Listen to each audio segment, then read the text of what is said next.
Assalamualaikum. This is Mariam from Shivaji Nagar Municipal Urdu School number 8. I am studying in 8th standard. Hi friends. Assalamualaikum. I am IRAM from Shivaji Nagar Municipal Urdu School number 8. I am studying in 8th standard. Today I am going to show you how to use this first aid kit.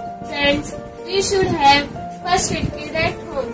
First aid kits are used to manage all types of injuries like cuts, scars and burns. Suppose if somebody fell on the ground, then I will show you how to use this first aid kit.